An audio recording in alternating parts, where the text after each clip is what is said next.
Hello दोस्तों, एक बार फिर आपका अपने एसी मैकेनिकल चैनल में स्वागत है। हमने पहले 45 क्वेश्चन का जो सेशन का वीडियो था वो हमने बना दिया था। अब यहाँ पर हम 46 से शुरू करेंगे और जितने क्वेश्चन आए हुए हैं प्रीवियस ईयर के एग्ज़ाम में उनकी स्टडी करेंगे। ये जो क्वेश्चन है वह हमारे आरएसी ट्रेड का जो रेफ्रिजरेंट चैप्टर है उसके ये सारे क्वेश्चन हैं, तो हम उन्हीं क्वेश्चंस का स्टडी कर रहे हैं। तो क्वेश्चन नंबर है 46। अमोनिया का बॉइलिंग पॉइंट क्या होता है?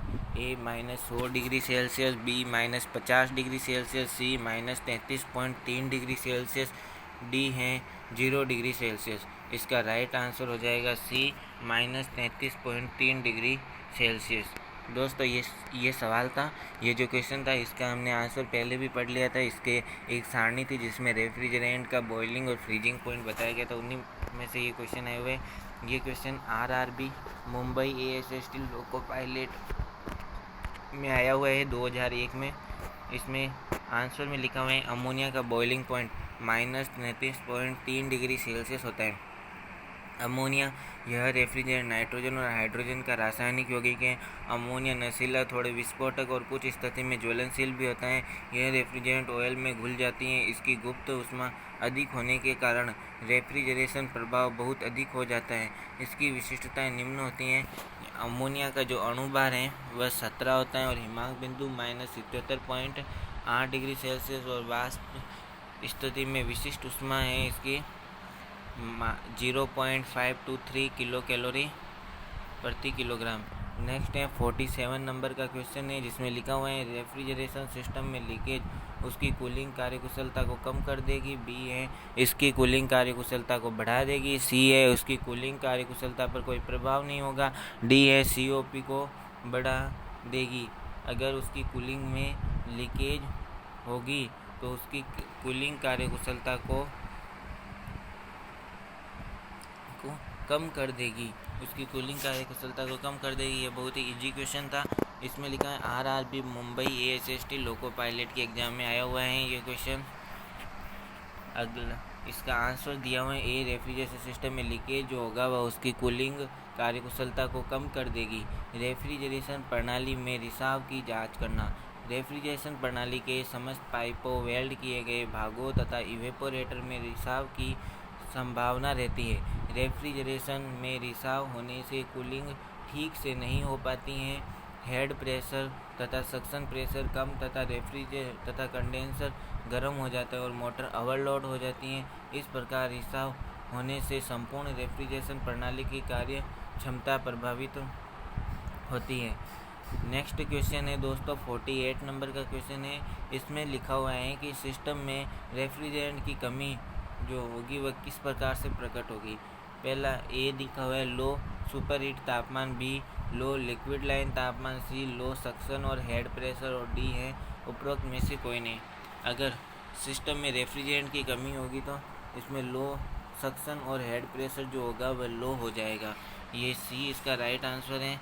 ये भी मुंबई एएसएसटी लोको पायलट के एग्जाम में आए हुए हैं। रेफ्रिजरेंट की कमी लो सक्शन और हेड प्रेशर को प्रकट करेगी। 49 नंबर का क्वेश्चन है कि फ्रीऑन का प्रयोग करने वाले रेफ्रिजरेशन सिस्टम में लीकेज को किसके द्वारा खोजा जाता है। दोस्तों ये तो बहुत ही इजी क्वेश्चन है। जब भी हम रेफ्रिजरेंट का चैप्टर पढ़ते हैं उसमें हेलाइट टॉर्च का डिस्कशन होता है जिसका प्रयोग फ्रीऑन रेफ्रिजरेशन सिस्टम की लीकेज जांच करने के लिए किया जाता है। ये क्वेश्चन आरआरबी मुंबई NTPC में लोको पायलट के एग्जाम में आए हुए हैं। इसका आंसर क्या लिखा हुआ है कि फ्रीऑन का प्रयोग चेक करने के वाले रेफ्रिजरेशन सिस्टम में लीकेज को हेलाइट टॉर्च के द्वारा चेक किया जाता है। हेलाइट टॉर्च है इसमें एक पतला और लंबा टैंक होता है जिसमें अल्कोहल और एक कॉटन की बत्ती होती है। हवा की उपस्थिति में जलती हुई बत्ती हल्का नीला फ्लेम देती है, परंतु रेफ्रिजरेंट की वहाँ फ्लेम नीले हरे रंग का बन जाता है। तो अगर फ्रीऑन गैस की लीकेज को हेलाइट टॉर्च से हम चेक करते हैं तो हमें नीला हरा रंग दिखाई देता है। फ्रीऑन के साथ नमी की थोड़ी सी मात्रा भी मिलकर क्या बना सकती हैं? ए कीचड़, बी पानी, सी मोम और डी हाइड्रोक्लोरिक एसिड। इसका राइट आंसर हो जाएगा हाइड्रोक्लोरिक एसिड। ये आरआरबी मुंबई लोको पायलट के एग्जाम में आए हुए हैं। फ्रीऑन के साथ नमी की थोड़ी सी मात्रा भी मिलाकर हाइड्रोक्लोरिक एसिड बना सकती है। 51 रेफ्रिजरेंट के वांछित गुणों में से उसमें क्या होना चाहिए? A low critical temperature, B low specific heat, C low thermal conductivity और डी है low electrical insulation. Right answer है इसका लो स्पेसिफिक हीट है। वांछित गुणों में से होना चाहिए उसकी स्पेसिफिक हीट कम होनी चाहिए। ये सब गलत हैं, ये भी गलत है। क्रिटिकल टेम्परेचर और थर्मल कंडक्टिविटी उच्च होनी चाहिए, इलेक्ट्रिकल इंसुलेशन भी उच्च होना चाहिए। ये आरआरबी भोपाल लोको पायलट के एग्ज़ाम में आए हुए हैं। इसमें आंसर में लिखा हुआ है कि रेफ्रिजरेंट के वांछित गुणों में से उसमें लो स्पेसिफिक हीट होनी चाहिए। रेफ्रिजरेंट में निम्नलिखित रासायनिक गुण होने चाहिए। 1 यह अज्वलनशील होना चाहिए, 2 यह नॉन कोरोसिव होना चाहिए, 3 यह विषाक्त होना चाहिए, 4 यह रेफ्रिजरेंट अविस्फोटक होना चाहिए। अगला क्वेश्चन 52 रेफ्रिजरेंट 134A प्रशीतक के पास ओजोन अवक्षय विभव या भूमंडलीय तापन विभव कितना होता है? ये क्वेश्चन ईश्वर बेंगलुरु में आया हुआ है 2016 में। ए 0 एवं 1300, बी है 0 और 3, सी है 1 व 8500, डी है 1 व 3। इसका राइट आंसर है ए 0 व 1300। आंसर लिखा हुआ है रेफ्रिजरेंट 134A प्रशीतक के पास कोई ओजोन अवक्षय विभव नहीं होता है, अर्थात इसका ओजोन अवक्षय विभव 0 होता है, परंतु इसमें उच्च वायु भूमंडलीय तापन विभव होता है। भूमंडलीय तापन विभव की समस्या कम करने के लिए प्रशीतक का भूमंडलीय तापन विभव जितना संभव हो कम होना चाहिए।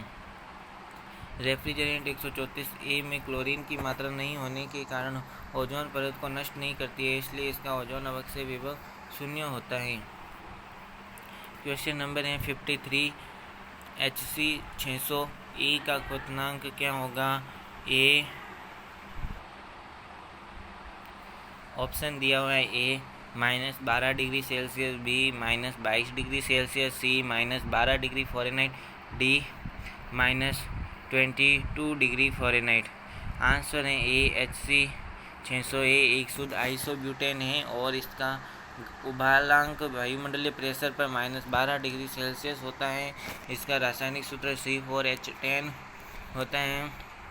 इसका आणविक द्रव्यमान 58 होता है। क्वथनांक -12 डिग्री सेल्सियस, क्रिटिकल तापमान -134.60 degree Celsius, critical pressure 3.640 kPa। Question है 54 एक घरेलू वाष्प संपीड़क प्रशीतक में सामान्यतः प्रयुक्त प्रशीतक होता है। ए CO2, बी अमोनिया, सी है 134A और डी है उपरोक्त सभी। तो इसका राइट आंसर है 134A। इसमें घरेलू रेफ्रिजरेटर में जो कंप्रेसर होता है इसमें रेफ्रिजरेंट 134 का प्रयोग किया जाता है। इसका प्रयोग इसलिए किया जाता है ताकि ये ओजोन को क्षति ना पहुंचा सके। और आंसर में लिखा हुआ है कि जब एक घरेलू वाष्पक संपीड़क प्रशीतक में प्रयुक्त प्रशीतक रेफ्रिजरेंट 12 और रेफ्रिजरेंट 134 है।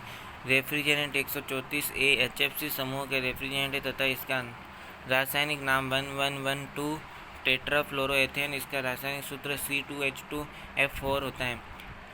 ये जो रेफ्रिजरेंट 134 के ये जो रासायनिक सूत्र है ये बहुत ही इम्पोर्टेंट है, इनसे भी क्वेश्चन बन सकते हैं।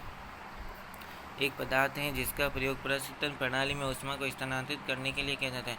निम्न तापमान व दाब पर भाप बनकर यह ऊष्मा को ले लेता है और उच्च तापमान व दाब पर संपीड़क होकर इस ऊष्मा को देता है। देखिए दोस्तों, हमारे पास 60 क्वेश्चन है इस चैप्टर के। तो अब हम 55 का क्वेश्चन लिखा हुआ है कि निम्नलिखित में से खाली जगह कवच एवं ट्यूब जल शीतल संघनित्र का भाग नहीं है। ईसरो बेंगलोर में आया हुआ है। ये रेफ्रिजरेंट का जो चैप्टर है उसमें से क्वेश्चन आए हुए हैं। ए प्रशीतक संयोजन, बी जल की पेटियाँ, सी कैपिलरी नलिका और डी है ट्यूब्स। इसका राइट आंसर है कैपिलरी नलिका कवच ट्यूब जल शीतक संघनित्र का भाग नहीं है। Not a part of shell and tube water cooled condenser. कवच ट्यूब जल शीतक संघनित्र में एक कवच ट्यूब, सीटें, ट्यूबें, पानी के बक्से और रेफ्रिजरेंट कनेक्शन होता है। छोटे साइजों में कवच एक स्टैंडर्ड पाइप हो सकता है, परंतु बड़े साइजों में वेल्ड किए कवच का प्रयोग किया जाता है। क्वेश्चन है 57, the moisture in refrigerant is removed by, प्रशीतक में नमी किसके द्वारा निकाला जाता है? ये भी बहुत ही आसान क्वेश्चन है। इसका राइट आंसर क्या होगा? ए वाष्पक, B safety relief valve, C dehumidifier अनार्द्रक और डी है ड्रायर। तो इसका राइट आंसर हो जाएगा ड्रायर। इसमें लिखा हुआ है कि ड्रायर का प्रयोग प्रशीतन प्रणाली से नमी को दूर करने के लिए किया जाता है। अधिकतर ड्रायर्स में सिलिका जेल का प्रयोग किया जाता है। ड्रायर्स को प्राय कंडेंसर और रिसीवर और एक्सपेंशन वालों के बीच लिक्विड लाइन में फिट किया जाता है। Question number 57, which of the following is not desirable refrigerant property, निम्नलिखित में कौन इच्छुक प्रशीतक गुणधर्म नहीं है? A low freezing point, B low boiling point, C low latent heat of vaporization, D है low specific volume of vapour. इसका राइट आंसर है C low latent heat of vaporization. इसका आंसर है कि प्रशीतन प्रणाली में प्रशीतक के निम्न गुणधर्म होने चाहिए। ए लो निम्न हिमांक, बी निम्न क्वथनांक, वाष्प का निम्न विशिष्ट आयतन और 4 नंबर में लिखे हैं वाष्पीकरण का उच्च गुप्त ऊष्मा। क्वेश्चन है 58 के the colour code for a refrigerant gas cylinder is, refrigerant 11 प्रशीतक गैस सिलेंडर है तो किस रंग के कोड का प्रयोग किया जाता है? ए नारंगी, बी लाइट ग्रीन, सी सफ़ेद और डी है हल्का आकाशीय नीला। तो दोस्तों इसका राइट आंसर हो जाएगा नारंगी। अगला क्वेश्चन है, नहीं इसका आंसर क्या लिखा हुआ है कि प्रशीतक गैस सिलेंडर है तो कलर कोड रेफ्रिजरेंट 11 के लिए नारंगी, रेफ्रिजरेंट 12 के लिए सफ़ेद, रेफ्रिजरेंट 22 के लिए हरा, रेफ्रिजरेंट 502 के लिए अमरकंद जैसा और रेफ्रिजरेंट 77 के लिए सिल्वर और रेफ्रिजरेंट 134A के लिए सफ़ेद सिलेंडर का प्रयोग किया जाता है। क्वेश्चन नंबर है 59, संघनन प्रक्रिया के उपरांत प्रशीतक उपरोध से पूर्व संतृप्ति तापमान से नीचे शीतल हो जाता है, ऐसी प्रक्रिया को क्या कहते हैं? इंग्लिश में लिखा हुआ है the refrigerant after condensation process is cold below the saturation temperature before throttling, such process is cold. ये क्वेश्चन हमारे ईस्ट बेंगलोर में आए हुए हैं कि A sub cooling, B super cooling, C expansion और डी है नन ऑफ द एबव। इसका राइट आंसर है ए सब कूलिंग। संघनन प्रक्रिया के उपरांत प्रशीतक उपरोध से पूर्व संतृप्ति तापमान से नीचे शीतल हो जाता है, ऐसी प्रक्रिया को उपशीतलन कहते हैं। उपशीतलन वह स्थिति है जिस पर द्रव प्रशीतक न्यूनतम तापमान जो उसे न उबलने देने के लिए आवश्यक हो की अपेक्षा अधिक ठंडा होता है। उपशीतलन वांछनीय होता है क्योंकि यह प्रणालियों की क्षमता को बढ़ाता है। 60 नंबर में लिखा हुआ है लास्ट एंड फाइनल क्वेश्चन है ये रेफ्रिजरेंट का हमारा कि रेफ्रिजरेंट 744 जो है वो कौन सा रेफ्रिजरेंट है? A secondary refrigerant, B azeotropic refrigerant, C inorganic refrigerant और डी है अनसैचुरेटेड ऑर्गेनिक कंपाउंड। इसका राइट आंसर है इनऑर्गेनिक रेफ्रिजरेंट।